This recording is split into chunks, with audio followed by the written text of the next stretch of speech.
Welcome to கல்லாப்படி Tamil. இன்னைக்கு நம்ம பார்க்க போகிற காணொளி, இன்னைக்கு தேட்டர் ரிலீஸ் ஆகிருக்கும் திரைப்படம் ஆஸ்பாட் டூ மச் படத்தின் திரைவிமர்சனம். இந்த திரைப்படத்தில் ப்ளஸ் என்ன மைனஸ் என்ன, இந்த திரைப்படத்தோட ஃபர்ஸ்ட் பார்ட்டுக்கு உண்டான கண்டினியூட்டி அப்படியே திரைப்படத்தை எடுத்திருக்காங்களா இல்லையா, இளைய தளபதி விஜயும் அஜித்குமார் ரசிகர்களையும் தாக்கி எடுத்த திரைப்படமா, இல்லை இந்த திரைப்படத்தில் நிறைய நடிகர்களையும் தாக்கி எடுத்த திரைப்படமா, இந்த படத்தோட கதை என்னன்னு நம்ம தெரிஞ்சுக்கிறதுக்கு முன்னாடி கல்லாப்படி தமிழ் யூடியூப் சேனல் மறக்காமல் சப்ஸ்கிரைப் பண்ணுறேங்க, லைக் பண்ணுறேங்க, ஷேர் பண்ணுறேங்க. வாங்க பார்க்கலாம்.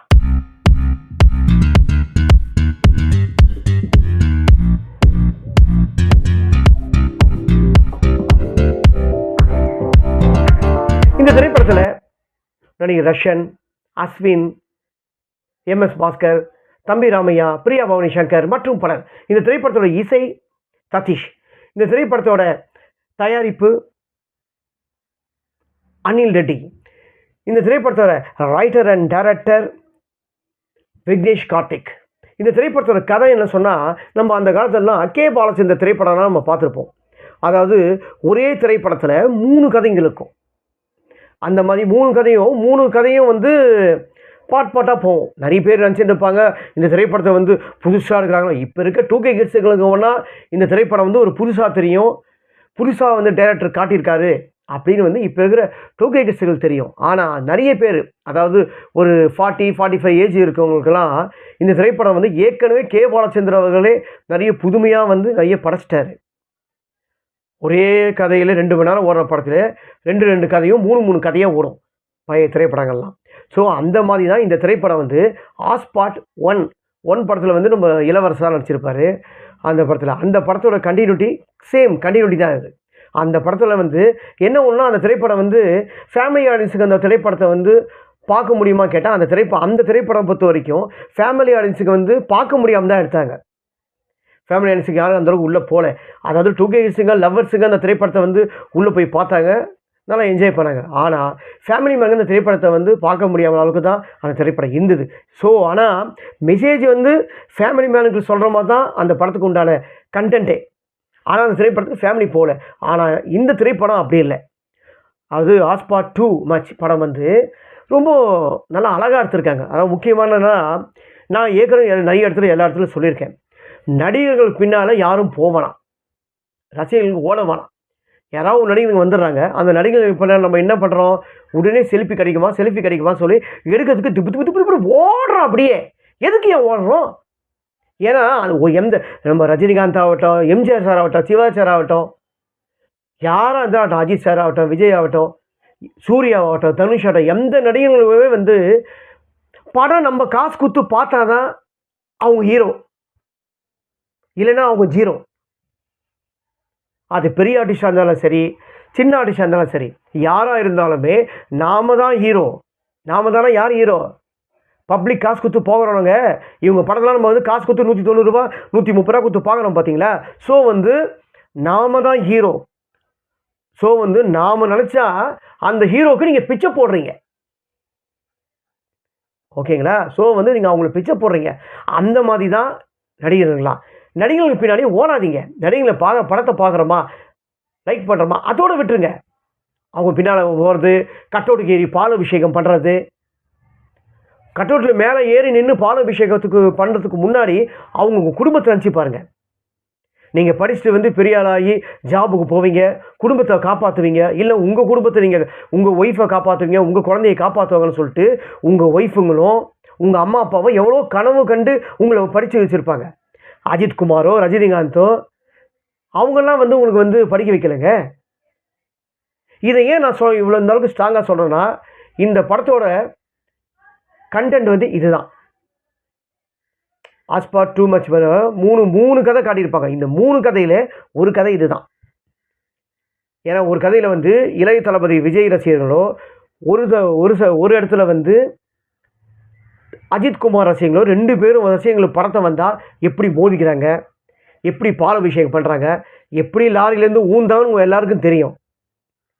அதனால் இதில் சிலதெல்லாம் கொஞ்சம் தப்பாக காட்டியிருக்காங்க. அஜித் ரசிகர்களை ஹெல்ப் பண்ணாங்களா இல்லையான்னு தெரியாது. ஆனால் இந்த ஊந்தத்துக்கு பார்த்தீங்கன்னா ரஜினி மன்ற ரசிகர்கள் என்ன பண்ணிக்காங்க, மன்றத்தாரங்க எல்லாம் ஒன்று கூடி கொஞ்சம் அவங்களால முடிஞ்ச பணத்தை ஹெல்ப் பண்ணி அந்த லாரியிலேருந்து ஊந்த பையன் குடும்பத்துக்கு வந்து ஏழை பையன் அவன். அந்த குடும்பத்துக்கு போய் அவங்க ஹெல்ப் பண்ணிக்காரு. சரத்குமார் ஹெல்ப் பண்ணிக்காரு. ஆனால் அஜித்குமார் பண்ணாரா இல்லையான்னு தெரியாது. அந்த மாதிரி வந்து ரசிகர்களுக்காக முட்டிக்காதீங்க. இது ஏன் இதில் சொல்கிறேன்னா, ஒரு டைமில் இவங்க 2 பேரும் அடிச்சுக்கிறாங்க படம் வரும்போது. ஒருத்தர் வந்து விஜய் ரசிகர்கள் என்ன பண்ணுறாரு, அவர் குழந்தை பிறக்க போகுது, அதோட என்னது அது குழந்தையும் ஒய்ஃபையும் பார்க்காம விஜய் பின்னாடியே ஓடி நிற்பார். படத்துக்கு கட்டவுட் வைக்கிறது, பாலாபிஷேகம் பண்ணுறது, இதே வேலை. இன்னொன்று தான் வந்து ரஷ்யன் பண்ணியிருப்பார். ரஷ்யன் தான் வந்து அஜித் ரசிகர் நடிச்சிருக்காரு. அவரும் அதோட வெறி பிடிச்சவர்.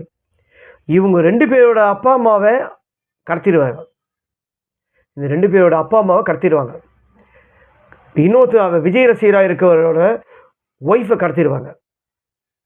இவங்க கடத்தி வச்சுட்டு, உங்கள் 2 பேரோட ரசிகர் என்கிட்ட ஃபோன் பேசணும், இவங்க 2 பேரோட ரசிகர் ஃபோன் பேசணும், அவங்களோட பசங்க வந்து உங்கள் படம் அவங்க படம் ரிலீஸ் ஆகும்போது அவங்களுக்கு பிறந்த பசங்க வந்து கட்டவுட்டுக்கு மேலே ஏறி 100 அடி உயரம் இருக்க கட்டவுட்டுக்கு மேலே ஏறி பாலாபிஷேகம் பண்ணணும். அப்புறம் வந்து இனிமேல் நான் தனியாக நடிக்க மாட்டேன், நாங்கள் 2 பேரும் ஒரே படத்தில் தான் இனிமேல் நடிப்போம் அப்படின்னு வந்து அவங்களால சொல்ல முடியுமா? கடத்தி வச்சுக்கிட்டு அவன் கடத்தி வச்சுக்க கோரிக்கை வந்து இதுதான். இல்லைன்னா அவங்க குடும்பத்தில் இருக்கிறவங்களுக்கு வெட்டிட்டு வேணுமா? இது நடந்துச்சா இல்லையா? இந்த படத்தோட கண்டென்ட் இதுதான்.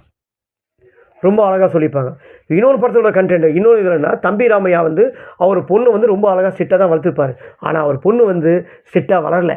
அறகுறையான ட்ரெஸ்ஸுகள், அதாவது கவர்ச்சி உடையலான வந்து ட்ரெஸ்ஸை வந்து அவர் அப்பா வந்து போட வேணாம் சொல்லலை.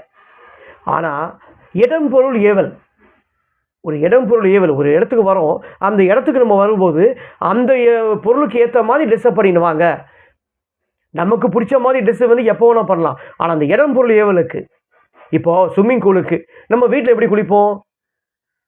நம்ம ட்ரெஸ்ஸை வந்து எல்லாமே ரிமூவ் பண்ணிவிட்டு அம்பலமாக தான் நம்ம குளிப்போம். அதே மாதிரி அம்பலமாக வந்து போயிட்டு ஸ்விம்மிங் பூலில் போய் நம்ம குளிக்க முடியுமா? அதுதான் இடம் பொருள் ஏவல்.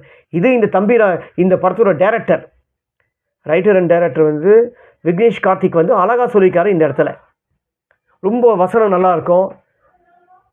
அது மாதிரி ஏன்னா ஒரு இடத்துல வந்து நம்ம போகிறோம் சார், அந்த ஒரு ஆஃபீஸுக்கு போகிறோம், ஆஃபீஸுக்கு நம்ம இந்த ட்ரெஸ்ஸை போட்டு போக முடியுமா? அதை வந்து உணர்த்ததுக்காக தான் இந்த இது அந்த பொண்ணு உணர்ந்துச்சா இல்லையா இந்த படத்தோட கண்டென்ட். 3வது கதை தான் இந்த திரைப்படத்தோட வந்து கொஞ்சம் டிஃப்ரெண்ட்டான கான்செப்டில் 2050 டைமிங் மிஷின்ஸில் போகிற மாதிரி 2050 நடக்கிற மாதிரி ஒரு கதை வரும். அஸ்வினும் கதாநாயகியும் 2050 மீட் பண்ணுற மாதிரி ஒரு கதை வரும். அது ஒரு டிஃப்ரெண்ட்டான கான்செப்ட். இந்த 3 கான்செப்ட்டுமே இந்த திரைப்படத்தில் ரொம்ப அழகாக நல்லா பண்ணியிருக்காரு. ஸோ இந்த வந்து ஆஸ்பாட் டூ மச் படத்தை வந்து எல்லா ஆடியன்ஸுக்கும் செட் ஆகும், எல்லா ஃபேமிலி ஆடியன்ஸுக்கு செட் ஆகும், எல்லா 2K கிட்ஸுக்கு செட் ஆகும், எல்லா லவ்வர்ஸுங்களும் இந்த திரைப்படத்தை வந்து பார்க்க வேண்டிய ஒரு நல்ல திரைப்படம். இது தியேட்டர் ரிலீஸ் ஆகிருக்கு. இந்த திரைப்படத்தை யாரும் வந்து மிஸ் பண்ணாமல் கண்டிப்பாக வந்து ஒன் டைம் வாட்ச் பண்ணுங்கள்.